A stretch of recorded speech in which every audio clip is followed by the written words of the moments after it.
Welcome back. I apologize. 4 pages left in that chapter, and the camera just decided to say, I'm tired. Good night. So, picking up on page 138, The Great Gatsby.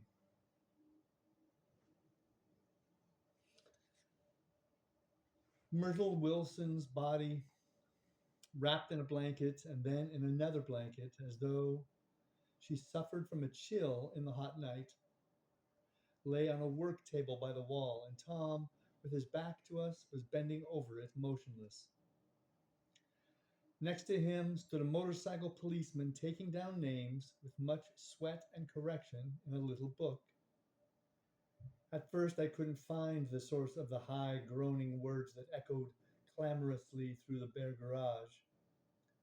Then I saw Wilson standing on the raised threshold of his office, swaying back and forth and holding to the doorposts with both hands. Some man was talking to him in a low voice and attempting, from time to time, to lay a hand on his shoulder, but Wilson neither heard nor saw. His eyes would drop slowly from the swinging light to the laden table by the wall, and then jerk back to the light again, and he gave out incessantly his high, horrible call. Oh my God! Oh my God! Oh my God! Oh my God!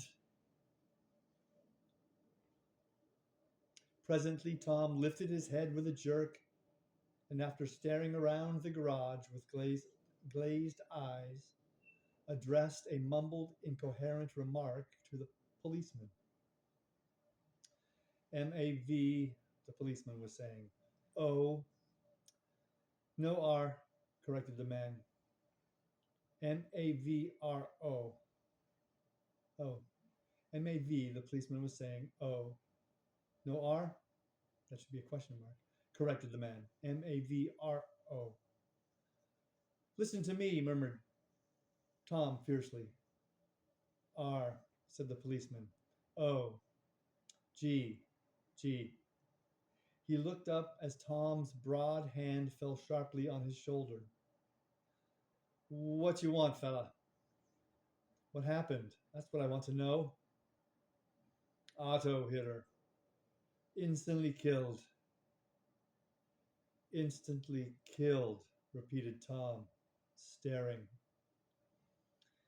She ran out in a road. Son of a bitch didn't even stop his car. There was two cars, said Michaelis. One coming, one going. See? Going where? Asked the policeman keenly. One going each way. Well, she... His hand rose toward the blankets but stopped halfway and fell to his side. She ran out there and the one coming from New York knocked right into her, going 30 or 40 miles an hour. What's the name of this place here? Demanded the officer. Hasn't got any name. A pale, well-dressed Negro stepped near. It was a yellow car, he said. Big yellow car. New. See the accident? Asked the policeman. No, but the car passed me down the road, going faster than 40, going 50, 60.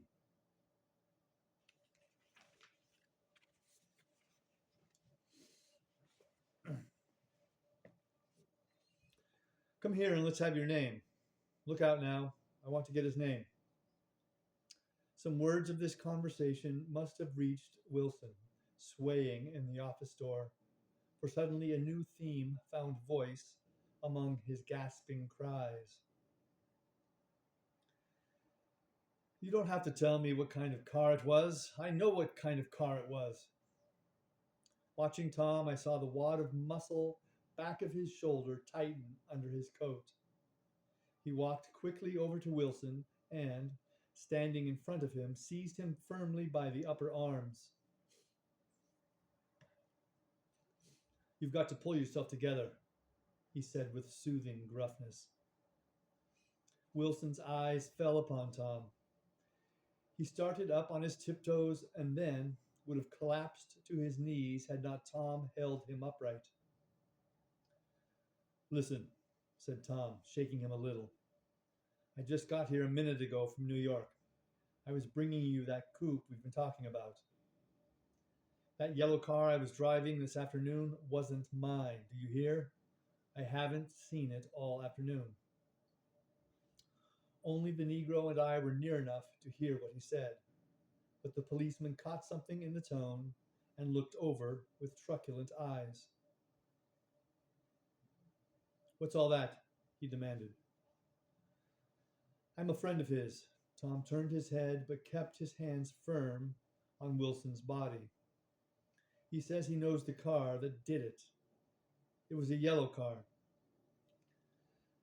Some dim impulse moved the policeman to look suspiciously at Tom. And what color's your car?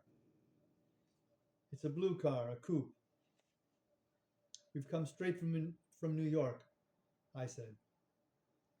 Someone who had been driving a little behind us confirmed this, and the policeman turned away.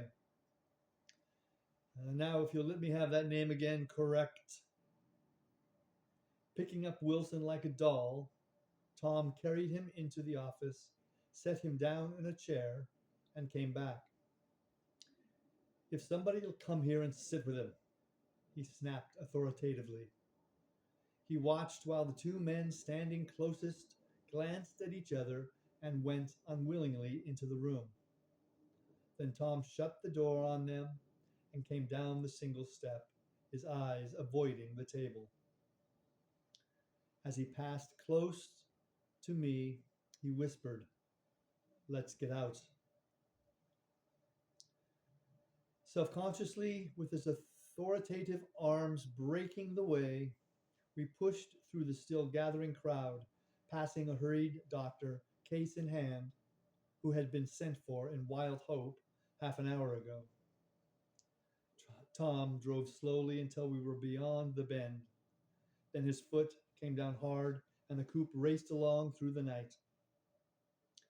In a little while, I heard a low, husky sob and saw that the tears were overflowing down his face. The goddamned coward, he whimpered. He didn't even stop his car. The Buchanan's house floated suddenly toward us through the dark, rustling trees. Tom stopped beside the porch and looked up at the second floor, where two windows bloomed with light among the vines. Daisy's home, he said. As we got out of the car, he glanced at me and frowned slightly. I ought to have dropped you in West Egg, Nick. There's nothing we can do tonight. A change had come over him, and he spoke gravely and with decision. As we walked across the moonlight gravel to the porch, he disposed of the situation in a few brisk phrases. I'll telephone for a taxi to take you home. And while you're waiting, you and Jordan better go in the kitchen and have them get you some supper, if you want any. He opened the door. Come in. No, thanks, but I'd be glad if you'd order me the taxi. I'll wait outside. Jordan put her hand on my arm. Won't you come in, Nick? No, thanks. I was feeling a little sick and I wanted to be alone, but Jordan lingered for a moment more. It's only 9:30, she said.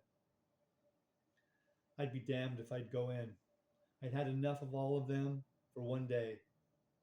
And suddenly that included Jordan too. She must have seen something of this in my expression, for she turned abruptly away and ran up the porch steps into the house. I sat down for a few minutes with my head in my hands until I heard the phone taken up inside and the butler's voice calling a taxi. Then I walked slowly down the drive away from the house, intending to wait by the gate. I hadn't gone 20 yards when I heard my name, and Gatsby stepped from between two bushes into the path. I must have felt pretty weird by that time because I could think of nothing except the luminosity of his pink suit under the moon. "What are you doing?" I inquired. "Just standing here, old sport." Somehow that seemed a despicable occupation, and for all I knew, he was going to rob the house in a moment.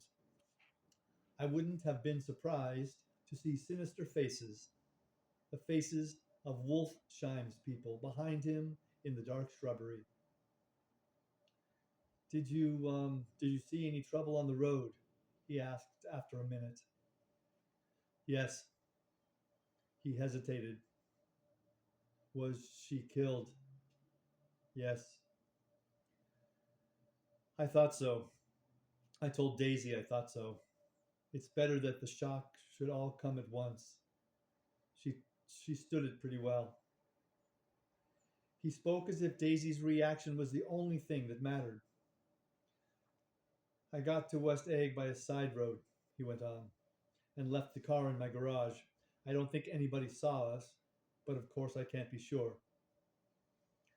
I disliked him so much by this time that I didn't find it necessary to tell him he was wrong. "Who was the woman?" he inquired. "Her name was Wilson. Her husband owns the garage." "How the devil did it happen?" "Well, I tried to swing the wheel." He broke off, and suddenly I guessed at the truth. "Was Daisy driving?" "Yes," he said after a moment. "But of course I'll say I was. You see, when we left New York, she was very nervous, and she thought it would steady her to drive. And this woman rushed out at us just as we were passing a car coming the other way. It all happened in a minute, but it seemed to me that she wanted to speak to us, thought we were somebody she knew. Well, first Daisy turned away from the woman toward the other car, and then she lost her nerve and turned back. The second my hand reached the wheel, I felt the shock. It must have killed her instantly. It ripped her open. Don't tell me, old sport." He winced. "Anyhow, Daisy stepped on it. I tried to make her stop, but she couldn't. So I pulled on the emergency brake. Then she fell over into my lap and I drove on." "She'll be all right tomorrow," he said presently. "I'm just going to wait here and see if he tries to bother her about that unpleasantness this afternoon. She's locked herself into her room, and if he tries any brutality, she's going to turn the light on, out and on again." "He won't touch her," I said. "He's not thinking about her." "I don't trust him, old sport." "How long are you going to wait?" "All night, if necessary. Anyhow, till they all go to bed." A new point of view occurred to me. Suppose Tom found out that Daisy had been driving. He might think he saw a connection in it. He might think anything. I looked at the house. There were 2 or 3 bright windows downstairs and the pink glow from Daisy's room on the second floor. "You wait here," I said. "I'll see if there's any sign of a commotion." I walked back along the border of the lawn, traversed the gravel softly, and tiptoed up the veranda steps. The drawing room curtains were open, and I saw that the room was empty. Crossing the porch where we had dined that June night 3 months before, I came to a small rectangle of light, which I guessed was the pantry window. The blind was drawn, but I found a rift at the sill. Daisy and Tom were sitting opposite each other at the kitchen table, with a plate of cold fried chicken between them, and 2 bottles of ale. He was talking intently across the table at her, and in his earnestness, his hand had fallen upon and covered her own. Once in a while, she looked up at him and nodded in agreement. They weren't happy, and neither of them had touched the chicken or the ale. And yet they weren't unhappy either. There was an unmistakable air of natural intimacy about the picture, and everybody would have said that they were conspiring together.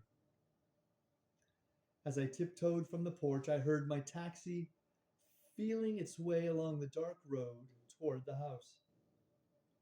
Gatsby was waiting where I had left him in the drive. Is it all quiet up there? He asked anxiously. Yes, it's all quiet. I hesitated.